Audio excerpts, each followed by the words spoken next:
Okay, good afternoon, everyone. On this beautiful day, we will listen to the presentation from the presenter. I'm Amazia, the moderator of today's seminar, and the judges there are Azalea and Puspita, and our speakers today they are Maria, Karolina, and Drietama.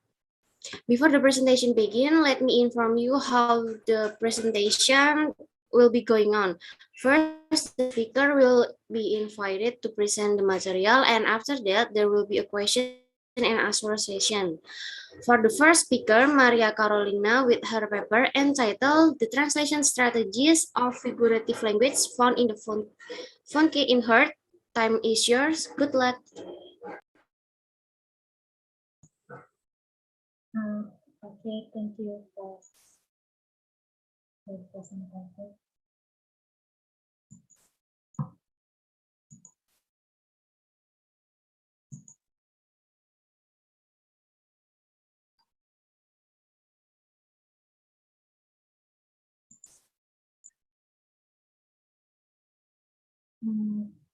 Can you see my screen?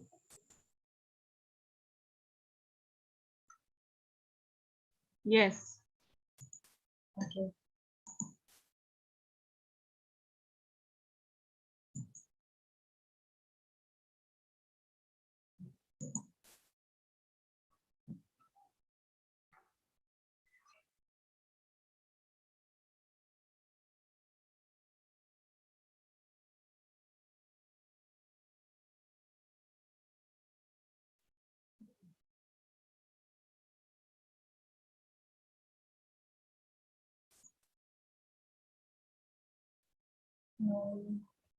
Wait a minute.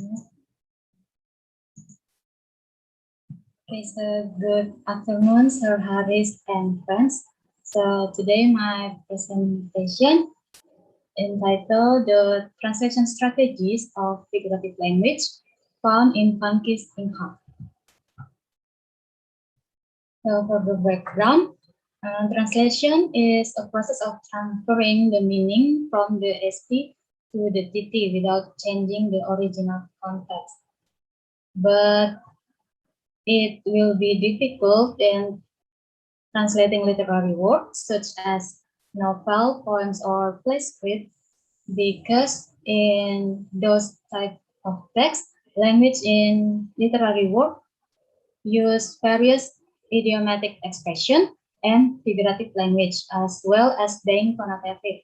So the translator must find proper strategies in translating the figurative language in a novel. So the object of my research is a novel. It is originally written in German by Cornelia Funke, and there are two books. I used the English version that came out in 2005, published by Scholastic Paperback, and in 2009, the Indonesian version was also published by PT Gramedia. This book also won ALA Notable Children's Book Award in 2004, and it also has been adapted into a movie. So the problem formulation for my research is what are the strategies used in translating figurative language in art. And the objective of this study is to find out what are the strategies used in translating figurative languages in the novel in art. So as I stated before, that translation is not only about transferring the source text into the target text, but also in translating.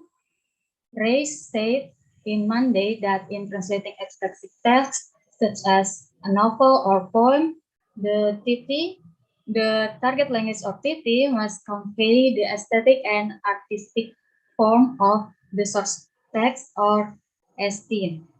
That's why I chose Newmark 8 translation strategies, because from Newmark, he divided into two, which is the strategies that emphasize on the source language or SL, and the four, which is the four left, which is the translating strategies that emphasis on the target language or TL. So from word for word translation to semantic translation, it emphasizes on the source language. For word translation, it is a method by translating one word after another in sequence, but it must maintain the sentence structure in the source language. Literal translation also the same, which is translated word for word, but it adjusts the arrangement or the order of the words in the target language. Faithful translation attempts to reproduce the precise contextual meaning of the original within the constraint of the target language grammatical structure. And for semantic translation, it varies from literal translation, but it's simply in that it must take aesthetic value into the consideration more. And adaptation, it is emphasized on the message, not the sentence. And adaptation eliminates the culture of the source language and replace it with the culture of the target language. Pre-translation, it is reproduce the matter without the manner or the content, without the form of the original. And it usually paraphrases much longer than the original. Idiomatic translation reproduce the original message in the source text, but it tends to distort subtleties. And the last one is communicative translation. It attempts to render the exact contextual meaning of the original in such a way that both content and language are readily acceptable and comprehensible to the readership. Next is the theory of figurative language. I use Perrin classification of figurative language. There are metaphor, simile, personification, metanomy, synecdoche, symbol, hyperbole, and apostrophe, because these type of figurative language are mostly occur in real life and also in the novel. So metaphor and simile are almost the same because both used to compare two unlike things. The difference between metaphor and simile is that in simile, the comparative is marked with words such as well, such as like, as, then, similar to, resembles, or seems, while in the metaphor, the comparison is implied. Personification consists in giving the attributes of human being to an animal, an object, and a concept.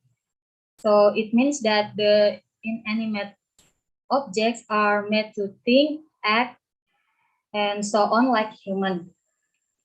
Next is metanomy. Metanomy is a way of referring an entity using another closely related to it. It usually uses the word label, brand, or characteristic of an object which is already widely known or recognized. And then next is Synecdoche, is a figurative language that uses a part of an object to express an object or something as a whole, or vice versa. And next is symbol. A symbol means something more than itself. So it usually can be a person, a place, or a thing, or even an event. that figuratively represent or stand for something else.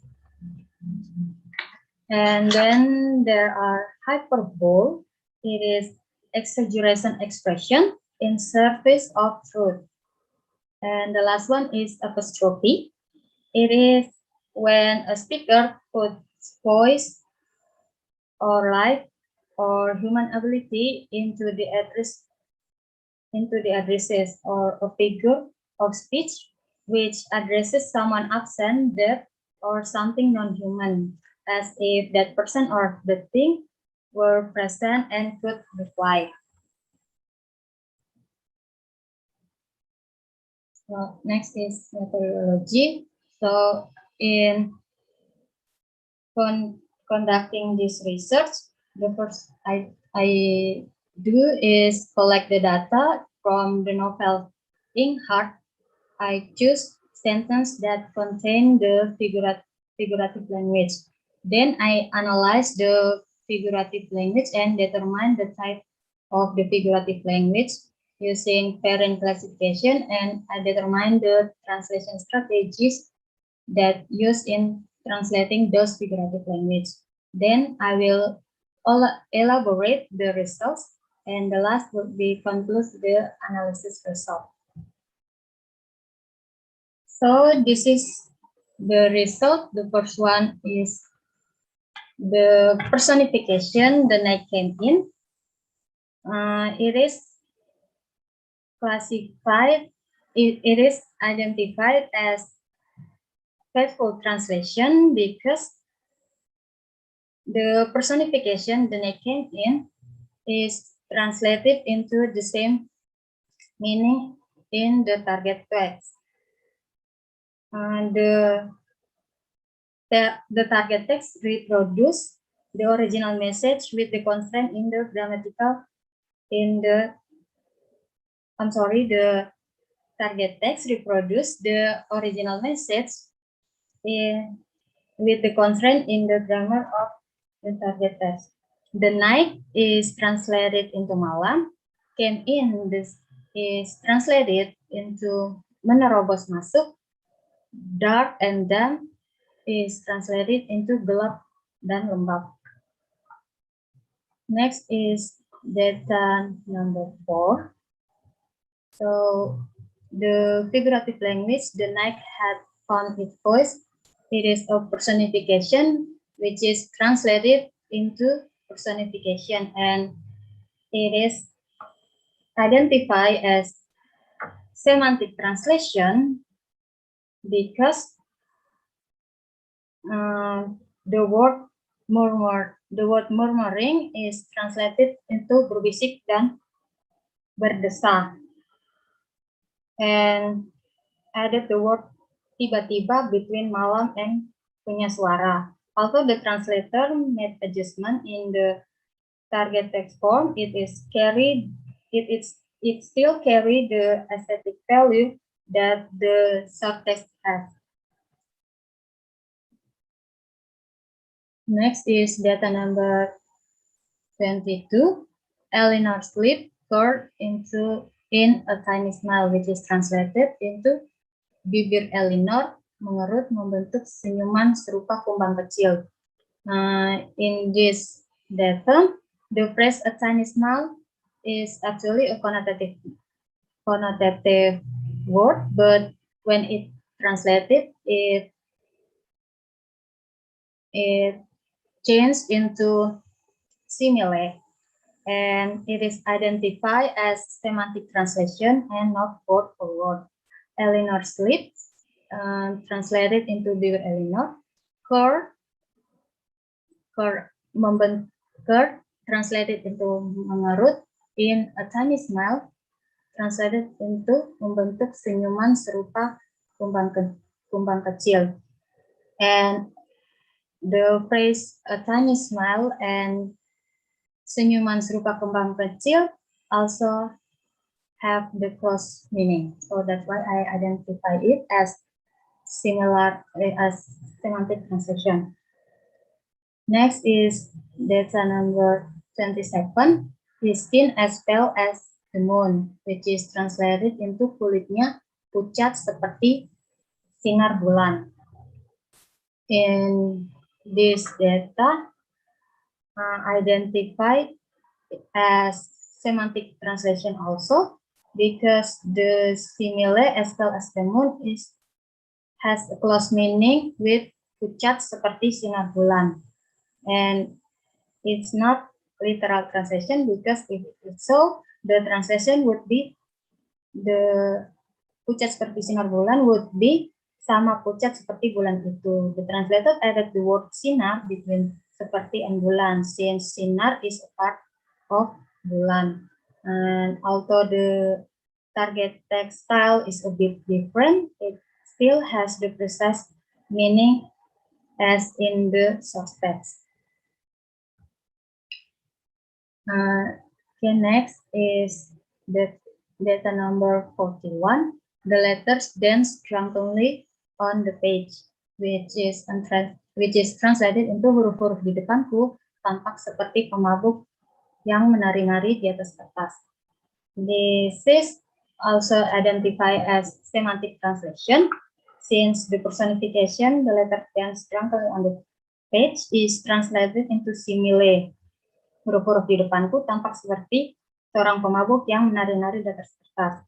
The translation is according to the Oxford Dictionary, drunkenly means in a way of show the effect of having drunk too much, while pemabuk in KBBI means that a person who like to get drunk. While page in Indonesia means halaman, but the translator translated into kertas. However, pemabuk and kertas has close meaning to drunkenly and page. Next is data number 17. When it yawned, it bared teeth as sharp as needle, which is translated into ketika ia menguap, terlihat gigi-giginya yang setajam pisau.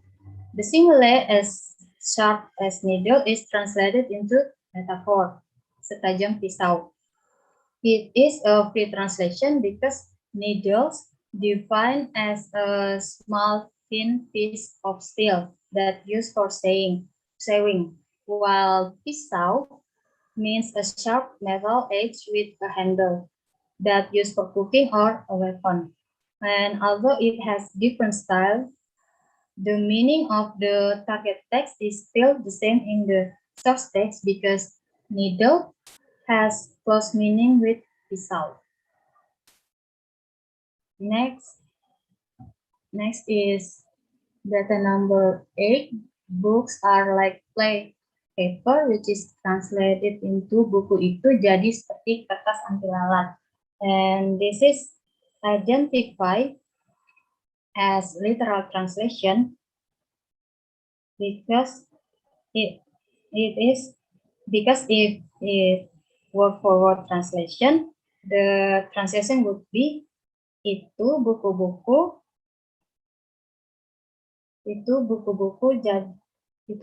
seperti kertas anti lalat. And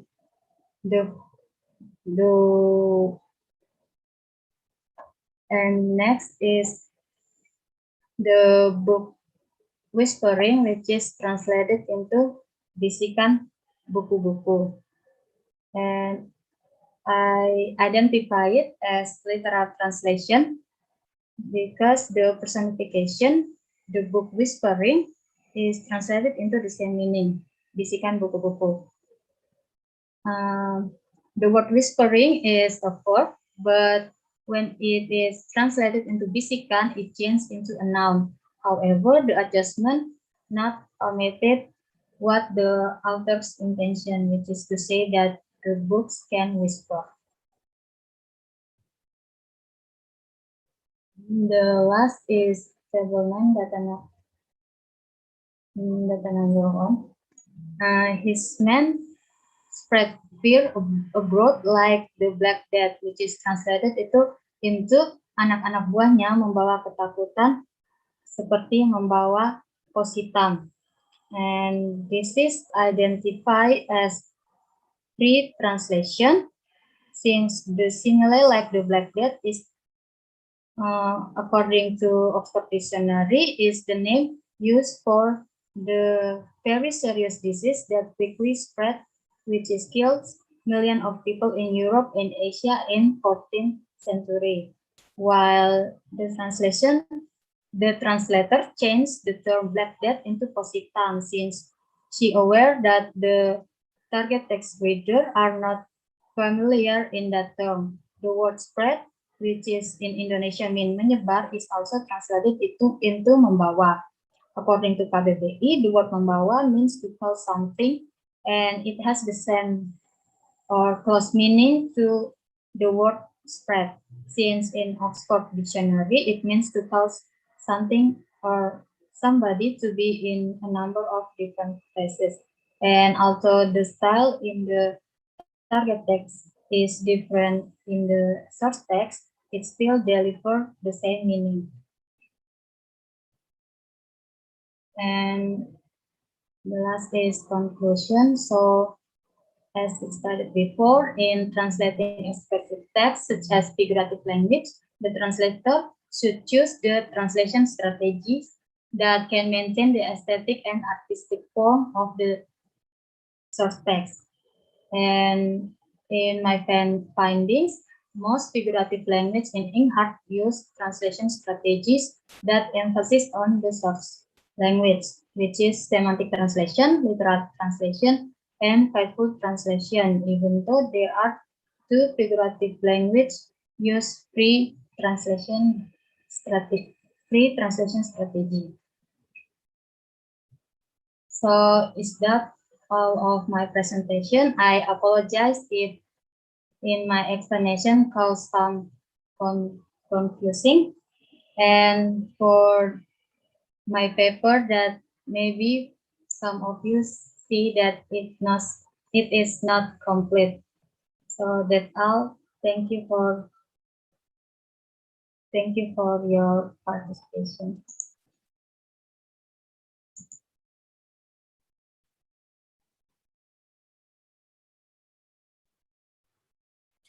Okay, thank you for Maria Carolina. And now it is the time for the question and answer session. For the judges' time is yours.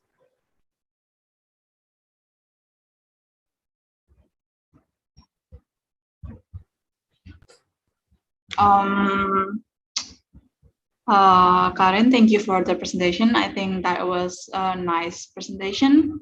So I have a couple of questions. The first one is actually when we say figurative language and a prose, I think those words is a common combination. So why did you choose Inkheart as your main object?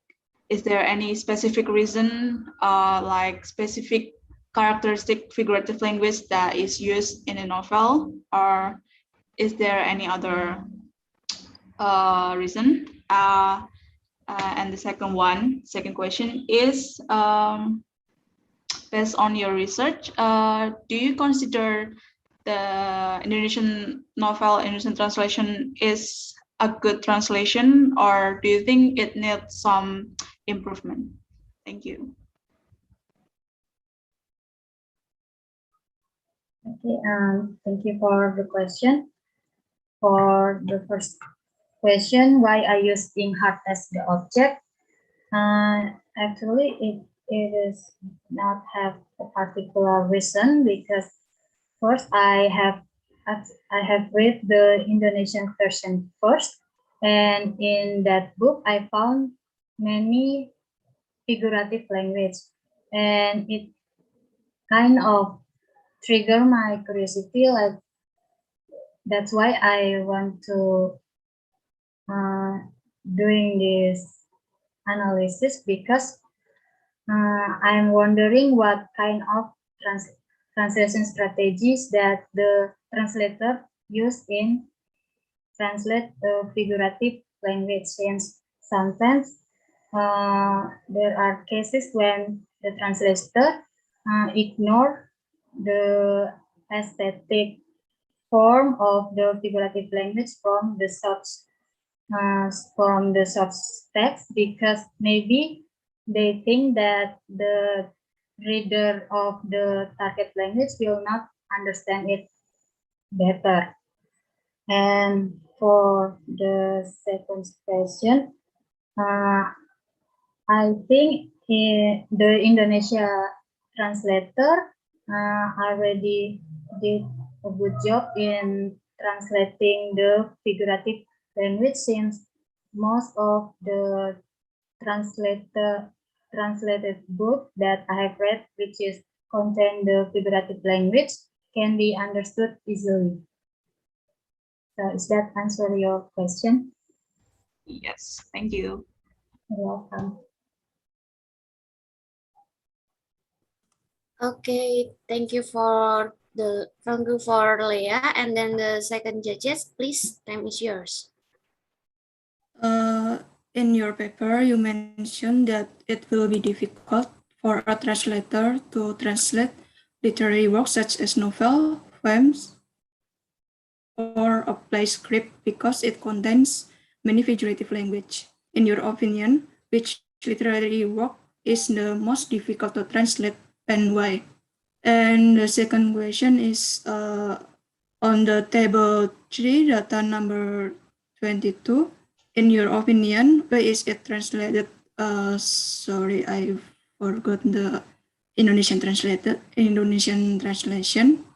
instead of the literal translation, because I think it is also can be translated into the literal translation, and I find that it is interesting that Indonesian translation, the translator adding a figurative language in Indonesian, like the use of senyum, sorry I forgot, seperti kumbang atau or something like that. Thank you. That's all. Should I read the question if it is not clear enough? Sorry, can you repeat the second question?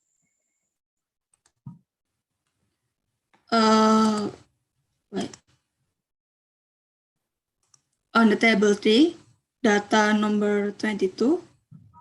Okay. In your opinion, where is it translated into the Indonesian version that has an added figurative language instead of the literal translation? Because I think it is also can be translated literally. Thank you. Okay. So for this, I'm sorry, but I will answer the second question first. Yeah. So in my opinion, why the translator translated the denotative meaning into connotative, such as translated into figurative language senyuman serupa kumbang kecil, I think because the translator maybe already used to the author choice of word, which is in her book, the author used many figurative language. So I think that's why the translator also translate the word tiny smile into senyuman serupa kumbang kecil, because she already used to the author choice of word. That's the first. I'm sorry, I kind of forget the first question.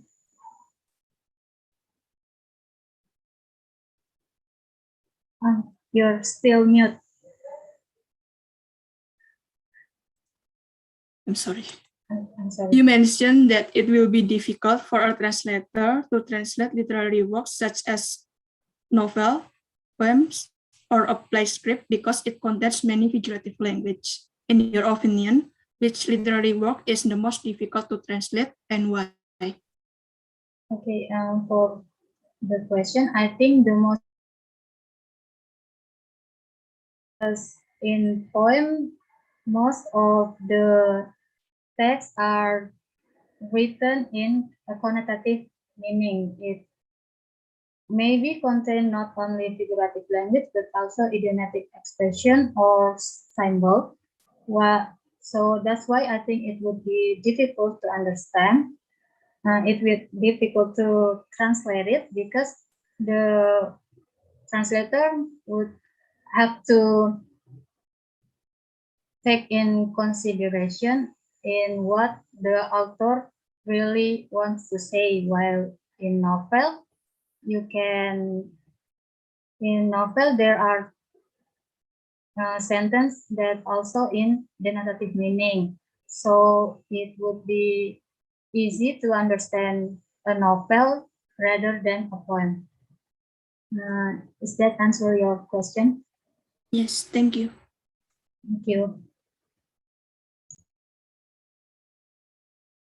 Okay, thank you for the judges. And then for the audience, maybe have a question for Karin through the material.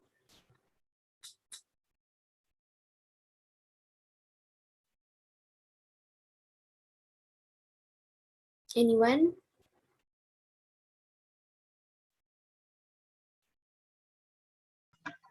Hello, I want to ask a Hello. question. So, I want to ask that in your analysis, which translation strategies that is more dominant, and why do you think it can be the dominant one? Thank you. Okay. And actually, my research is not really done because the book has many chapters, while I only the book have about 34 chapters, and I only reached chapter 24, so the data is not many, but I think the most translation strategy used is literal translation, because most of the figurative language has the close meaning in the target text. So the translator only adjusts the arrange of the words.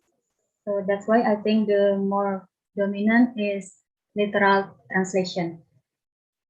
Does that answer your question? Yes, thank you.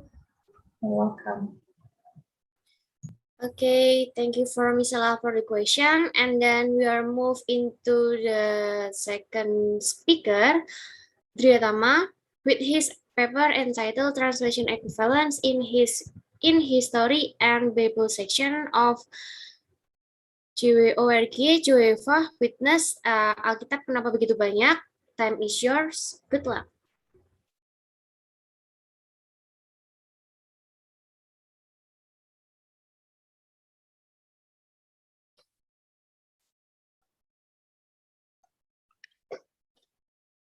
Can you guys see my screen? All right. So good afternoon, Sir Haris, and all of my friends and other attendants who are present in this seminar class via Zoom or YouTube. So this afternoon, I'm going to present my presentation about my paper entitled Translation Equivalence in History and Bible section of JW.org, Jehovah's Witnesses, entitled Alkitab Kenapa Begitu Banyak. And here is the table of contents and my presentation outline. So the first one, I'm going to discuss about the introduction. And the second one is the website translation itself. And the next is the equivalence on translation. And next is the object of study. And the next is the method. And after that, the finding and discussions. And finally, the conclusion. So the introduction is the theory of the translation itself. So according to Nika and Tabor, translation is the act of reproducing in the receptor language the closest natural equivalent of the source language message, first in terms of meaning and secondly in terms of style. So Nita and Tabor here see translation as communication that should fulfill its core function, delivering the message successfully to the readers. The meaning in the target language corresponds closely with the meaning in the source language. Furthermore, Beke also explains that translations as a means of communications across languages considers various factors, including lexical and grammatical structure, communication circumstances, and cultural context. So the meaning of a source language form must be re-expressed in the target language utilizing a realistic linguistic and contextual scenario. And the next is the theory of website translation. So according to Jenny William and Andrew Testament, they affirm that website translation is the act of evaluating the product, exploring the feasibility of using controlled language in website design to facilitate translation. And they also explain that website translation can be having the wider effect of website constraints and user demands on translators' decision at both micro and macro levels. It means all aspects on the website which are formed as translatable can be translated. Furthermore, a language scientific, which is a company which moves in translation company, explains that website translation is the process of modifying an existing website to make it accessible, usable, and culturally suitable to a target audience. Therefore, it is similar to other types of translations. However, the source text refers to a website with all texts and articles. And the next is the explanation of the equivalence theory. So the researcher used Nita and Tabor in relating to the equivalence theory.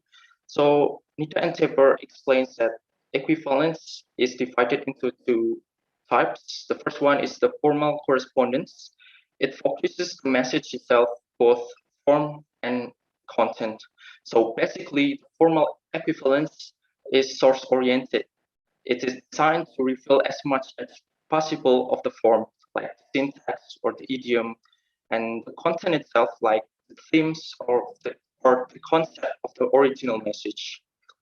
In doing so, a formal correspondence attempts to reproduce several formal elements, including the first one is the grammatical units, the second one is the consistency in the word usage, and the third is the meaning in terms of the source context.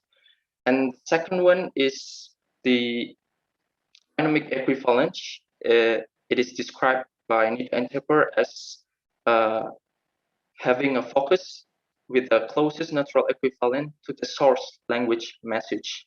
So a dynamic equivalence translation may be described as one containing which are bilingual and bicultural persons, or in another word, we can say like that is just the way we would say it. One way of defining a dynamic equivalent translation is to describe it as the closest natural equivalent to the source language message. So this type of definitions contains three essential items. The first is equivalent, which points toward the source language message. The second is natural, which points toward the receptor language. And third, the closest, which binds the two orientation together on the basis of the highest degree of approximation. And here is the object of study. So like the first slide explains, like it is discussing about the article entitled The Bible, Why So Many? So it is taken from jw.org. So jw.org is official website of Jehovah's Witnesses, which is simply a Christian organization that are from 100 and ethnic and language background. They intend to honor Jehovah or Yahweh, God of the Bible, and try to imitate Jesus Christ. The website itself contains a lot of magazines and other Bible study publication. The website also provides material that helps couples, teenagers, and family. Around 850 million total visits were made to jw.org, and over 4 billion web pages were viewed. Over 1 billion publication files were also downloaded. Now, the languages available on jw.org are 1,039 languages. it makes this website become the most translated website in the world. And yeah, here's a little bit about the article discussed in my paper. So the article, The Bible, Why So Many, is taken from the History and Bible section of jw.org. So it explains how the Bible have survived until now, from the original Bible and its translation versions, such as the Greek Septuagint, Latin Vulgate, and other translations multiply, such as Wycliffe Bible, which is firstly translated directly from Latin to English. And here, the method that was used by the researchers used a qualitative approach, which allowed for the description and explanation of things as if they were. So the problem formulation itself is about what are the types of equivalent used in the article of Jehovah's Witnesses, Alkitab kenapa begitu banyak. And the method is first, the researcher read thoroughly the article both in source language and the target language, which is in English and Indonesia. And the next step is the researchers with the data, which is formed as a sentence and create a table to make it easy to comprehend. And the third step is the data which has been collected are examined using the equivalence theory provided by Nida and Ture. And finally, the researcher create a conclusion. And here is the finding and discussion. But before I'm going to discuss the data, I would like to apologize for the judges and all of you guys. If you have checked my paper, maybe if you guys take attention in the last two data, it's not the data actually, but I have corrected in this presentation. So you may take attention in my presentation. Thank you. And the first data is, I would like to explain the format the data. This is the one. This is, it means source text. This is HNB is the section, History and Bible. And this is the, what is like the title, yeah, the Bible, Why So Many. And the S1, this is the data number 1. And here, the data is why are there so many different versions in or translations of the Bible today. So here it is considered as dynamic equivalence because the translated version, it says, kenapa sekarang ada begitu banyak terjemahan Alkitab? So there are three reasons why it is considered as dynamic equivalence. The first reason is the translation of different version here. The phrase different version is not translated into yang berbeda-beda. Instead, the translator chose to directly merge the word banyak with the noun translation of the Bible. So it made the translation structure distinct from the source text, but the message or sense is still transferred. And then the second one is relation, conjunction, or in the source text language, the deleted conjunction on the translated version. So it changed the structure of the source language, but the message still has the same with the source text. And the second one, data the second data or sentence number 5, it is the Bible is normally divided into 2 sections.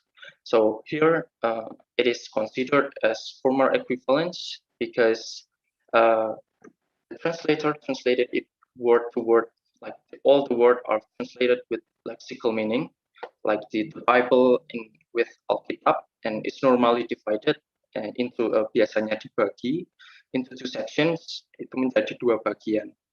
So the translator did not alter or omit any words in the original language throughout the translation process. So additionally, the translators did not alter the original language structures. And then here is the third data, is God inspired faithful men to write books over a long period of time, about 1,100 years from 1513 BCE to sometime after 443 BCE. So data is also considered as dynamic equivalence because basically there are 4 reasons. The first one is the translation of those books which is translated into bagian-bagian itu in the Indonesian version, but actually it has lexical meaning like buku-buku itu. And the second one is the translation of long period of time. So it lexically means periode waktu yang panjang, but it is reduced. And the third reason is the translation of sometime after. So based on Merriam-Webster dictionary, sometime after is idiom, which can be lexically translated into beberapa waktu setelah. But the translation found in this data is tidak lama setelah. And then the fourth reason is the translation of faithful man. It lexically means pria-pria yang setia. In target language, it is translated into sejumlah pria yang setia. So it indicates with the word sejumlah. The reader probably understand that the noun is with a limited number, not just plural number with uncertainty. And the next is sentence number 13. So it says the transmission of the text of the Hebrew or Old Testament is of extraordinary exactitude without parallel in Greek and Latin classical literature. Professor Julio Pereira.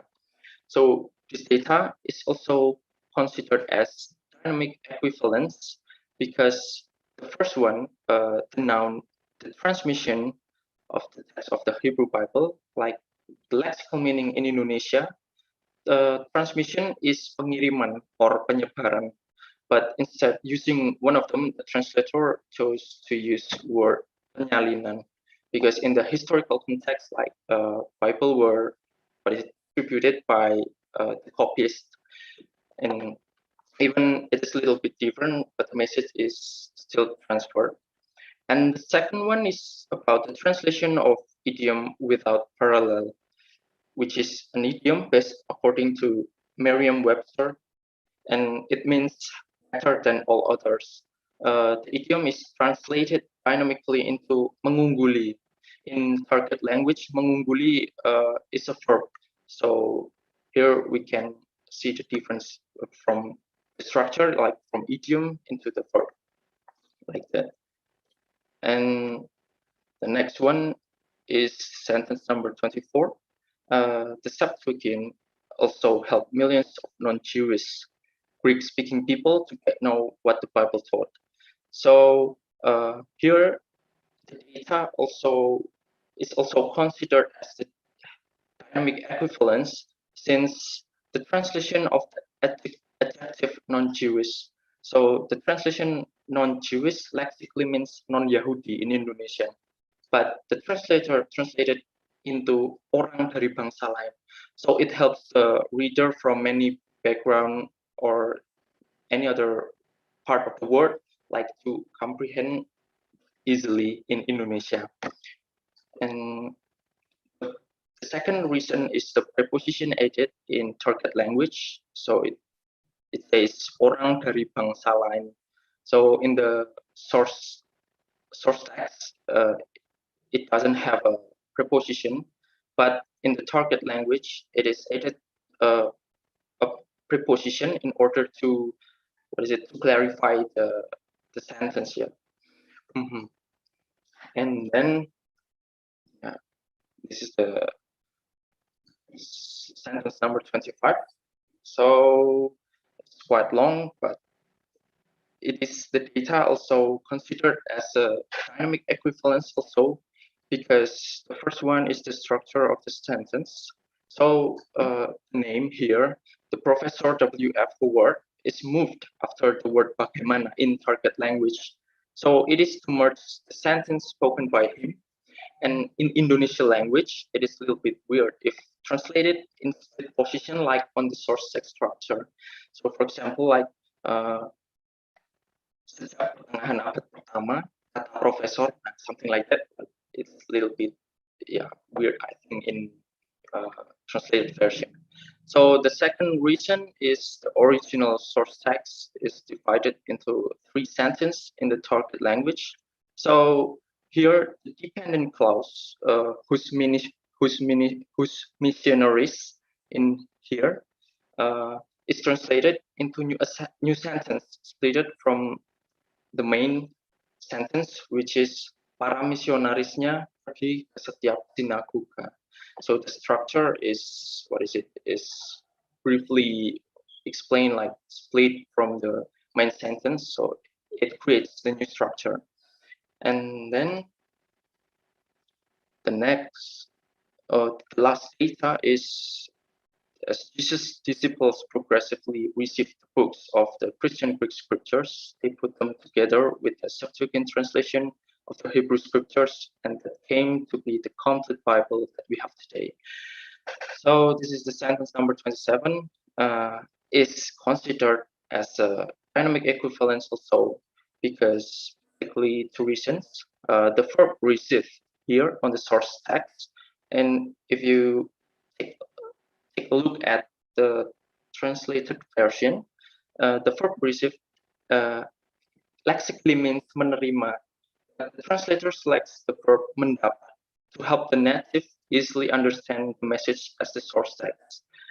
And the second one is there is a structural changes also in they put them together with the Septuagint translation of the Hebrew scriptures into bagian ini mereka gabungkan dengan kitab-kitab Ibrani terjemahan Septuaginta.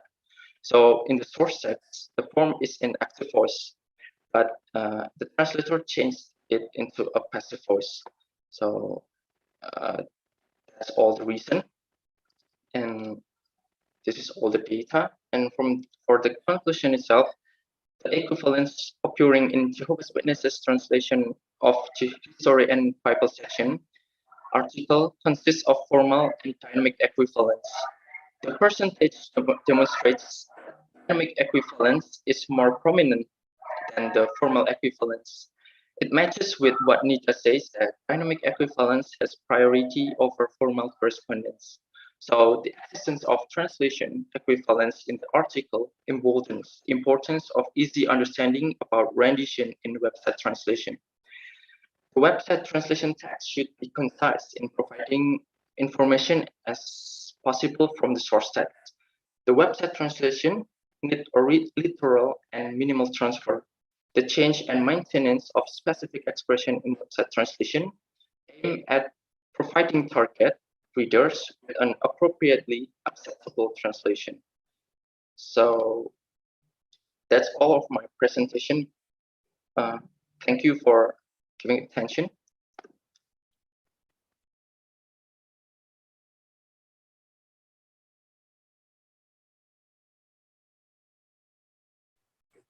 Okay, thank you for Drietama for the material. And then now the time for the question and answer session for the judges. Time is yours.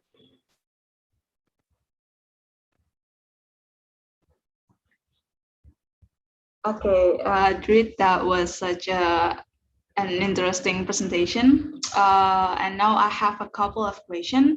The first one is from your research. Do you think the translation is qualified enough, or do you think it needs to be changed in style?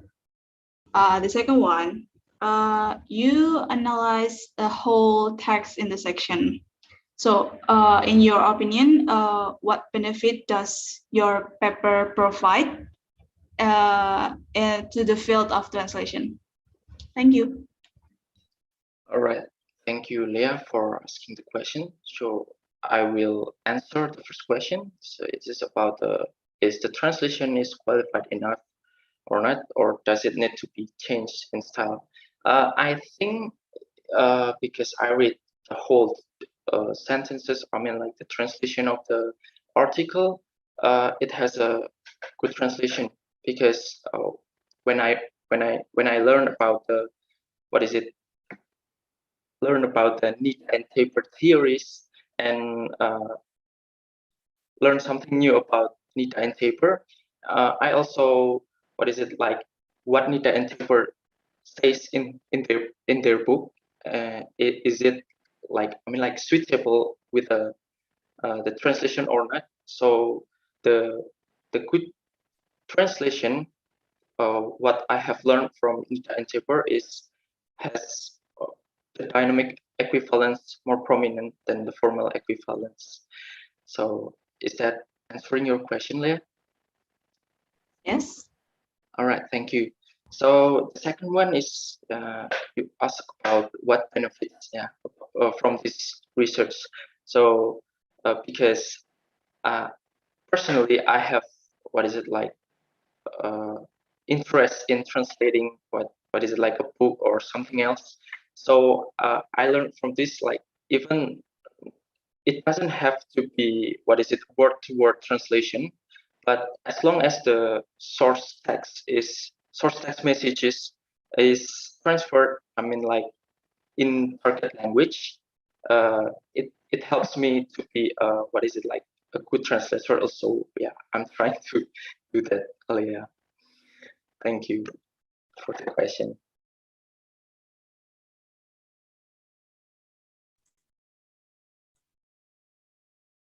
Thank you for Leah and for the question. And the next second judges, please welcome Puspita.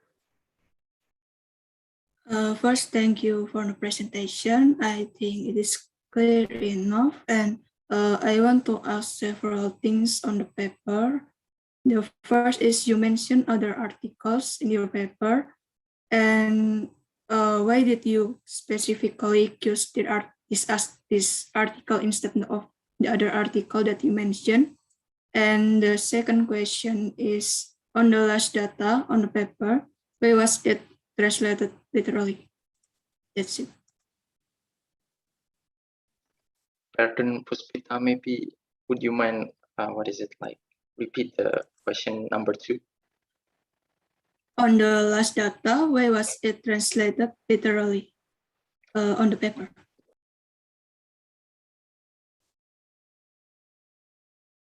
I think the other is translated dynamic or something.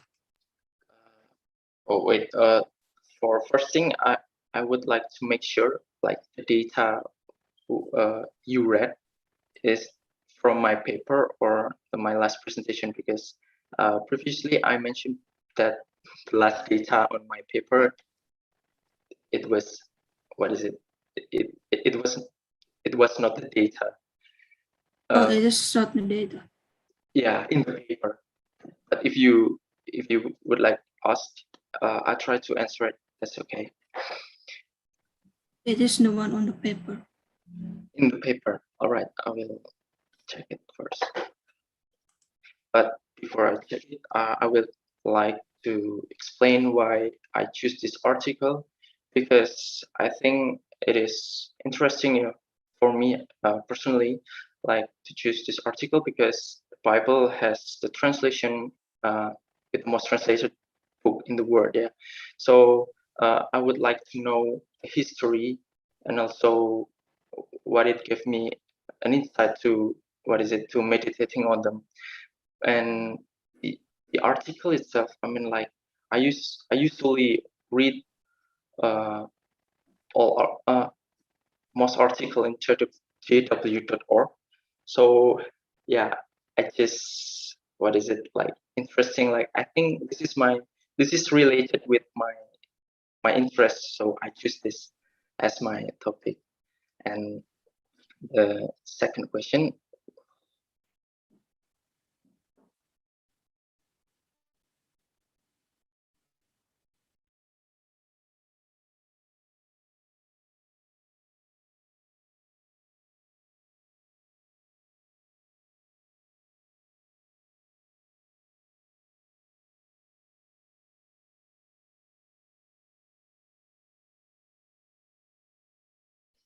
so is it the one that say the Answer Bible Dictionary says, and so on?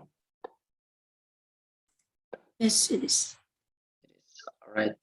So here, I mean, like the translator, I think the source text is quoting someone's work, and then the formal equivalence itself, like the translation result is quite easy to be understood. That so I think the translators here doesn't need to change the form into the dynamic equivalence, even if the dynamic equivalence has, what is it, like a good one, not always a good one, as long as the, what is it, the target in the target language, the translated version is understood goodly. I think it is enough. So that is that answering my question, Puspita? Your question, I'm sorry. Yes, thank you. All right, thank you. Thank you for Puspita. And then for the audience, maybe have to ask something for Drietama material. If anyone, you can open your mic and give the question. All right, and I think the question is on the chat box. So thank you, Yemima and Meliana, for asking the question. So I will answer the first question first from Yemima. Are you satisfied with your proposal? Is it enough if you use Nida's theory of equivalence?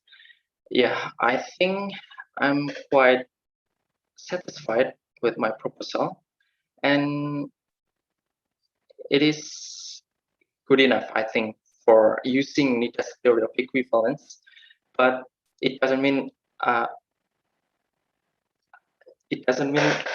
just use the theories, but maybe in another change, if I try to analyze something again, I will use the other theories also to prove that something is good with the translation result or not. Is that answering your question, Yemima? All right, thank you. And the next one is from Meili. First, does the translator also the writer of the article? Second, what is the essence of the article? Third, what does the writer really want to convey to the readers? I will answer the first question first. Does the translator also the writer of the article? Actually, not, because the source text is written in the US, and the file is sent to the branch of Jehovah's Witnesses in Jakarta, and it has a translator, not from, I mean, like, not from the US, but those who live in Indonesia also. So they are not the writer. Second, what is the essence of the article? So the essence of the article, I mean, like, it is related with the history and the Bible. Yeah, I mean, because nowadays, I mean, like, because many people, like, maybe are not interested in that, but actually it is interesting because the Bible itself, if I'm not mistaken, it has been it was written in around 1,600 years. It's the Bible, so I think it's cool. It's cool. What is it like? It's a good literature to be analyzed. So by knowing or by grasping about the history, like the translations or the transmission of the Bible, it gives me more insight about that. And the third question, what does the writer really want to convey to the reader? Yeah, the writer, I think, really wants to, really wants to give some facts, yeah, or give facts in, in relating with the Bible translations, or maybe something like it, because in the article itself, it is just not mentioned that the book used, or maybe some theory like in the data itself, it's not from Jehovah's Witnesses, but it is from the professor or something who write a book like History of the Bible or the book, something like that. So yeah, it's just simply giving a new insight about the Bible. I think that's all, mainly. Is that answering your question? All right, thank you. And this is the third question. Should I answer it or not, Vena? Yes, go on. There is maximum have 3 questions for the audience. All right. So thank you, Ms. Jella, for asking. Is there any difference between website translation and the usual translation, like literary translation in a book and such? If there's any, what is the difference? I think it has a distinction. The one that I know, the distinction is, what is it? Is the place of the, I mean, if you guys open a website, I mean, like, there is the structure of the website, right? So in relating the translation of website, it, for example, like language, when the language use alphabet, or yeah, A, B, C, and something else, like the position is written from the left to right. But in the other language, I mean, like the Arabic one, it is written from the right to left. So I think it's challenging, what is it? Challenging challenge for the translator in order to how to, what is it, translate the first and adapt the, what is it, adapt the data relating to the, what is it, the rules of a language. So that is the difference, I think. Is that answering your question, Michela?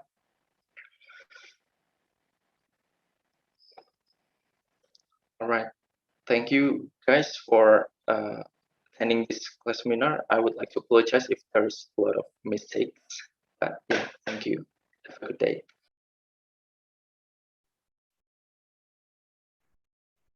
Okay, thank you for Drietama. And finally, we are at the end of the seminar. I would like to thank the speaker for the informative and interesting presentation, and all of the audience and Mr. Haris. Thank you all.